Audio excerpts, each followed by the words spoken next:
Good morning, welcome to thermodynamics class again. आज का हमारा टॉपिक है, हम ले रहे हैं यहाँ से ऊष्मागतिकी का शून्यवा नियम या ज़ीरोथ लॉ ऑफ थर्मोडायनेमिक्स।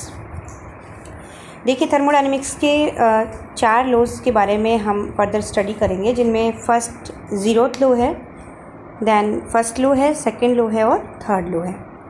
तो देखिए, ज़ीरोथ लॉ हमें क्या कहता है कि यदि 2 सिस्टम्स एक तीसरे सिस्टम से अलग अलग ऊष्मीय साम्यावस्था में हों तो वे आपस में भी ऊष्मीय साम्यावस्था में होते हैं। ये इसका स्टेटमेंट है। इसको कैसे समझेंगे हम? जैसे मान लीजिए, जो डायग्राम में दिख रहा है हमें, सिस्टम ए और सिस्टम बी एक थर्ड सिस्टम सी के साथ अलग अलग ऊष्मीय साम्यावस्था में है, थर्मल इक्विलिब्रियम में। मतलब सिस्टम ए भी सिस्टम सी के साथ थर्मल इक्विलिब्रियम में है और इसी तरह से सिस्टम बी भी सिस्टम सी के साथ थर्मल इक्विलिब्रियम में है।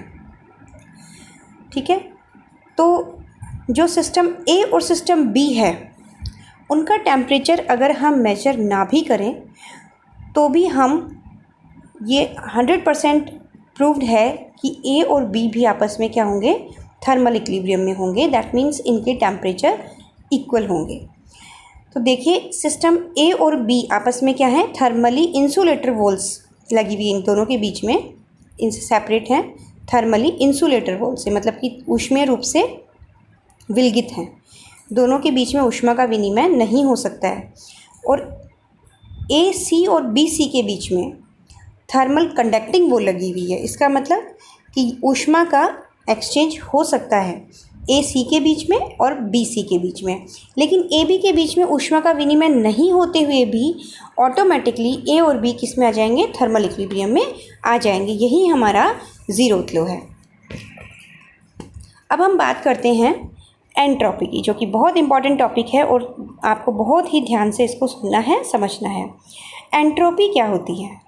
तो देखिए, अगर हम मैथमेटिकली बात करें तो एंट्रोपी का फॉर्मूला होता है S = K-ln ओमेगा E। ये जो सिंबल बना रखा है लॉगरिथम के बाद में, इसको हम बोलते हैं omega, and omega is a function of energy.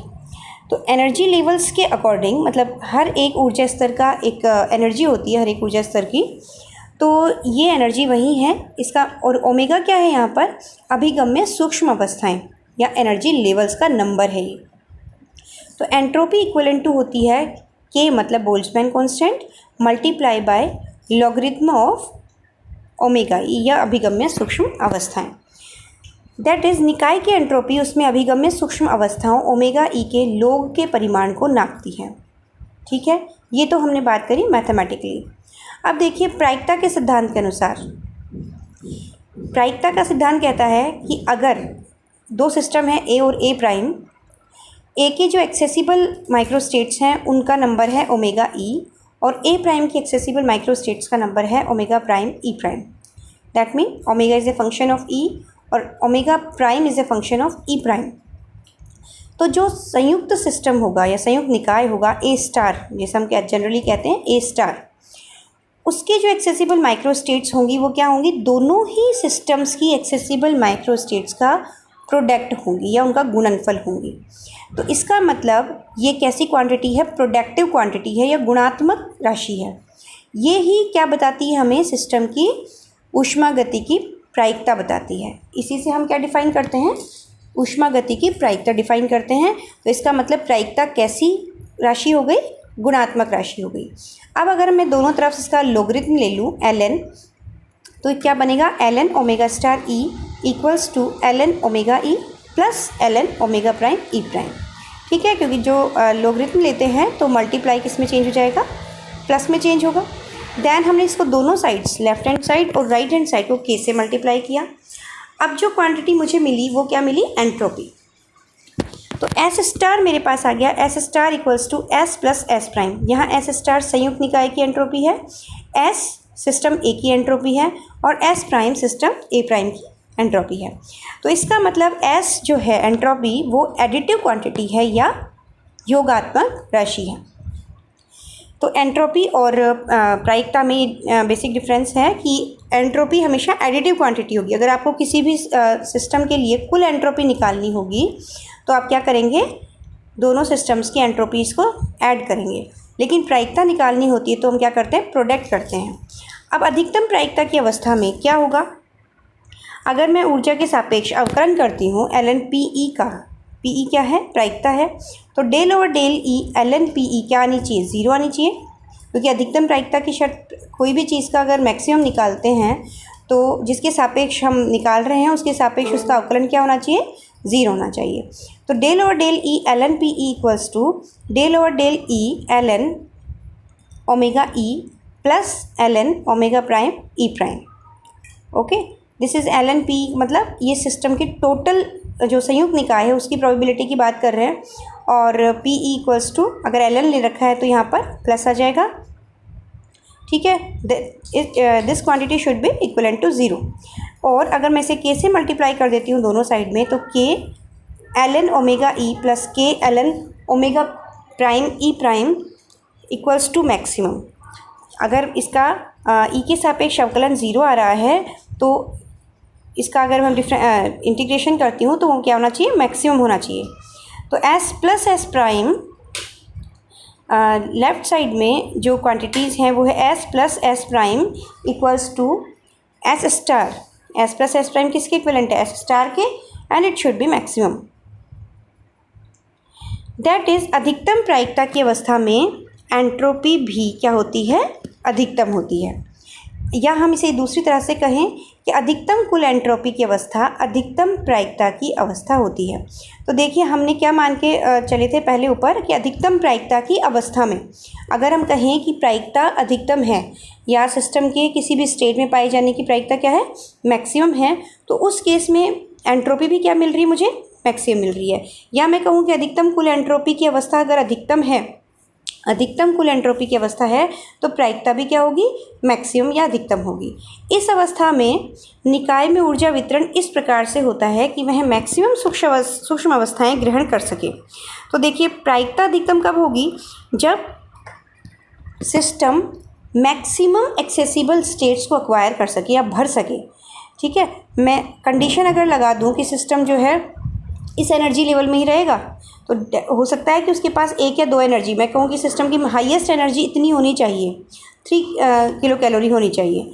तो सिस्टम की 3 किलो कैलोरी के नीचे वाली जो स्टेट्स होंगी केवल वही अवेलेबल होंगी सिस्टम जिनमें रह सकता है। लेकिन अगर मैं कोई कंडीशन नहीं लगाती हूँ तो सिस्टम के लिए सभी जो एनर्जी लेवल्स होंगे वो क्या होंगे, अवेलेबल होंगे, सिस्टम किसी में भी रह सकता है। तो यही डिसाइड करता है कि प्रायिकता कितनी होगी। तो देखिए इस अवस्था में निकाय में ऊर्जा वितरण इस प्रकार होता है कि वह मैक्सिमम सूक्ष्म अवस्थाएं ग्रहण कर सके। निकाय अपनी अधिकतम यादृच्छिक अवस्था में आ जाता है। तो यही एंट्रोपी की डेफिनेशन होती है। एंट्रोपी की डेफिनेशन क्या होती है कि सिस्टम जो है, सिस्टम की रैंडमनेस जितनी ज़्यादा होगी या यादृच्छिकता जितनी ज़्यादा होगी उतनी ही उसकी एंट्रोपी ज़्यादा होगी। तो रैंडमनेस को ही हम क्या कहते हैं, एंट्रोपी कहते हैं। नेक्स्ट देखिए ये ग्राफ है, ऊपर जो ग्राफ बन रहा है वो एनर्जी और ln PE जो सिस्टम की टोटल सिस्टम की जो प्रोबेबिलिटी है उसके बीच में और एनर्जी के बीच में बन रहा है। यहाँ पर एक एनर्जी है E बार और E बार पे प्रोबेबिलिटी मैक्सिमम है। तो देखिए कर्व का जो मैक्सिमा है वो कहाँ मिल रहा है, हमें E बार पे मिल रहा है। लेकिन जो दो सिस्टम्स हैं A और A प्राइम जिनसे मिलकर A स्टार बना है उनकी एक्सेसिबल स्टेट्स का ग्राफ कैसा जा रहा है, एक कम से ज़्यादा की तरफ राइट साइड में, दूसरा जा रहा है एनर्जी के साथ, पहले ज़्यादा था अब कम हो रहा है। लेकिन एक पॉइंट पे ये दोनों इंटरसेक्ट करते हैं और वही क्या होती है हमारी औसत ऊर्जा या E बार, जिसके ऊपर हमें प्रोबेबिलिटी मैक्सिमम मिलती है। ठीक है, अधिकतम प्रायिकता की अवस्था में देखते हैं इसको, del over del E ln omega E equals to del upon del E prime ln omega prime E prime. तो देखिए यहाँ पर हमें मिल रहा है इस ग्राफ से कि E बार पर del over del E ln omega E equivalent होता है सिस्टम A प्राइम के इसी फंक्शन के, और इस फंक्शन को हम कह देते हैं beta. Beta E bar equals to beta prime E bar, मतलब ई बार एनर्जी के ऊपर दोनों ही सिस्टम्स के बीटा हमें क्या मिलते हैं, इक्विवेलेंट मिलते हैं। What is beta here? Here beta equals to एक प्राचल है जिसकी विमा ऊर्जा की विमा के व्युत्क्रम होती है। बीटा यहाँ पर एक प्राचल है जिसकी विमा ऊर्जा की विमा के व्युत्क्रम होती है। अतः बीटा को निम्न प्रकार लिख सकते हैं 1 बीटा इक्वल्स टू KT, और 1 बीटा ऊर्जा की विमा है, क्योंकि बीटा ऊर्जा का व्युत्क्रम है तो 1 बीटा किसकी विमा होगी, ऊर्जा की विमा होगी। अतः प्राचल T जो होता है, यहाँ पर जो T प्राचल है वो ऊर्जा के परिमाण को K के गुणकों के रूप में व्यक्त कर रहा है। तो इस निकाय का, इसे हम क्या कहते हैं, निकाय का परम ताप कहते हैं। तो ये हमारी ताप की डेफिनेशन हो गई इसमें, और यहाँ पर K जो है वो बोल्ट्जमैन कांस्टेंट है। नेक्स्ट देखते हैं थर्मल इक्विलिब्रियम। मान लीजिए दो सिस्टम आपस में इंटरेक्शन कर रहे हैं, थर्मल इंटरेक्शन कर रहे हैं। बिफोर इंटरेक्शन उनकी जो एनर्जीज़ हैं वो क्या है, EI और EI प्राइम है। फाइनल एनर्जीज़ क्या हैं, EF एंड EF प्राइम है। साम्यावस्था में दोनों की फाइनल एनर्जीज़ क्या होगी, इक्विवेलेंट होगी। साम्यावस्था का मतलब यही है कि वो उन्होंने ऊष्मा का आदान प्रदान किया और उनके टेम्परेचर इक्विवेलेंट हो गए, तो उनकी एनर्जीज़ क्या हो जाएंगी, इक्विवेलेंट हो जाएंगी होंगी। तो इस एनर्जी को मैंने कहा है E बार। इसका मतलब बीटा क्या था, बीटा इक्वल्स टू 1/KT, तो ऊर्जा का ही व्युत्क्रम है। तो यहाँ पर बीटा जो है किसको डिफाइन कर रहा है, एक तरीके से टेम्परेचर को डिफाइन कर रहा है। तो इस एनर्जी के ऊपर हमारे टेम्परेचर जो होंगे दोनों सिस्टम्स के वो सेम होंगे। Beta F equals to beta F prime होगा। साम्यावस्था पर दोनों निकायों की एंट्रोपीज़ का योग अधिकतम होता है। इसका मतलब SEF bar plus S prime EF bar prime should be greater than और equals to SEI bar plus S prime EI bar prime. साम्यावस्था पर क्या होता है कि दोनों निकायों की एंट्रोपीज़ का योग अधिकतम होता है। तो साम्यावस्था कब आई, फाइनल जो पोजीशन है उस पर साम्यावस्था मिली है। तो साम्यावस्था पर जो कुल एंट्रोपी होगी वो पहले की जो एंट्रोपी होगी बिफोर इंटरेक्शन की जो टोटल एंट्रोपी है उससे मैक्सिमम होगी या इक्विवेलेंट होगी, कम नहीं हो सकती है। तो इससे हमारे जो रिज़ल्ट आया वो आया delta S plus delta S prime should be greater than और इक्वल्स टू 0। या तो जो टोटल एंट्रोपीज़ में चेंज है before interaction and after interactions की जो एंट्रोपीज़ में चेंज है उनका सम, उनका योग या तो ज़्यादा होगा 0 से, या तो पॉजिटिव होगा, और या फिर इक्विवेलेंट टू 0 होगा। तो देखिए पॉजिटिव किस प्रोसेस के लिए होता है, अनुत्क्रमणीय प्रोसेस के लिए, जहाँ पर प्रोसेस को हम रिवर्स अगर साइकिल करवाते हैं तो वो स्टेट नहीं मिलती हैं जो हमें पहले मिली थी, अनुत्क्रमणीय निकाय का मतलब।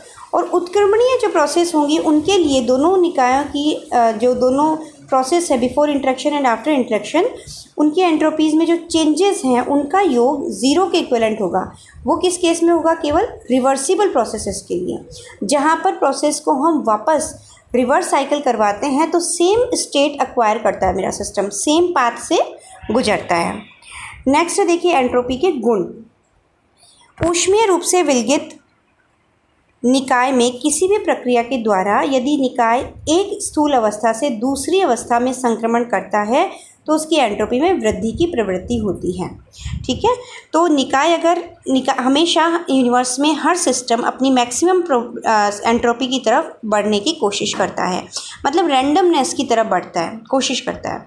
ठीक है, तो एंट्रोपी में जो चेंजेस होते हैं दैट ऑलवेज ग्रेटर देन और इक्वल्स टू 0। तो ये ध्यान रखना आपको। अच्छा, और एक बात इम्पॉर्टेंट है कि सिस्टम अगर 4 पार्ट्स में मेरा डिवाइड है तो हो सकता है कि उन 4 पार्ट्स की अलग अलग की बात करेंगे तो मे बी कि किसी एक सब सिस्टम की एंट्रोपी में चेंज नेगेटिव हो, कम होए, जो फाइनल एंट्रोपी उसकी कम हो जाए, मतलब टोटल चेंज क्या हो, नेगेटिव हो। लेकिन अगर आप ओवरऑल सिस्टम को देखेंगे तो उसकी एंट्रोपी में चेंज हमेशा क्या होगा, पॉजिटिव होगा। यदि निकाय विलगित नहीं है और अत्यणु प्रक्रिया से डेल्टा Q ऊष्मा अवशोषित करता है तो उसकी एंट्रोपी में परिवर्तन कितना होगा, DS equals to delta Q upon T। अगर पहले जो हमने बातें करी हैं उसमें सिस्टम को मैंने क्या माना है, विलगित निकाय माना है, मतलब कि आउटर एटमॉस्फेयर से उसका कोई किसी भी तरह का विनिमय ऊष्मा का या ऊर्जा किसी भी तरह का विनिमय नहीं हो रहा है। लेकिन इस केस में अगर हम माने कि विलगित नहीं है और किसी अत्यणु प्रक्रिया से डेल्टा क्यू ऊष्मा अवशोषित करता है तो उसकी एंट्रोपी में परिवर्तन कितना आएगा, delta Q equals to ds equals to delta Q upon T आएगा। अब देखिए दो केसेस हम लेते हैं। बीटा के बारे में हम बात करते हैं। बीटा क्या होता है, हमारा तापमान का एक मेजरमेंट होता है। बीटा क्या होता है, क्योंकि 1/kT है and k is constant here, तो एक तरीके से बीटा जो है वो तापमान का मापक है। तो अगर मैं कहूँ कि बीटा आई प्रारंभिक स्थिति में beta I E I bar equals to beta I E I bar prime, तब क्या होगा, ई I equals to E I बार, मतलब कि ऊर्जा जो होगी, इस ऊर्जा ई I equals to E I बार ऊर्जा पर दोनों ही सिस्टम्स के जो बीटा होंगे वो इक्विवेलेंट होंगे। इसका मतलब निकाय परस्पर साम्यावस्था में होंगे और एंट्रोपी एंड प्रोबेबिलिटी मैक्सिमम होगी। तो साम्यावस्था की स्थिति में हम दोनों सिस्टम्स की साम्यावस्थाओं को बीटा के टर्म्स में डिफाइन कर सकते हैं। सेकंड है, if beta I E I bar not equals to beta I E I bar prime, तो इसका मतलब साम्यावस्था नहीं होती है। इसका मतलब जब तक साम्यावस्था नहीं होगी तो क्या होगा, दोनों सिस्टम्स के बीच में एनर्जी का या ऊष्मा का आदान प्रदान चलता रहेगा। कब तक, जब तक कि दोनों के बीच की टेम्परेचर्स इक्वलेंट नहीं हो जाते हैं। तो जब ई बार इक्वल्स टू ई बार औसत ऊर्जा के इक्वलेंट हो जाएगा तो B F equals to B F prime हो जाएगा। मतलब फाइनल जो बीटा होंगे वो इक्वलेंट होंगे। इसके बाद ऊष्मा का विनिमय रुक जाएगा क्योंकि वहाँ पर साम्यावस्था स्टेबल हो जाएगी। Thank you. तो नेक्स्ट हम लेंगे साम्यावस्था में व्यापक संबंध, साम्यावस्था प्रतिबंध और आदर्श गैस की एंट्रोपीज, ये हम नेक्स्ट क्लास में देखेंगे। Thank you.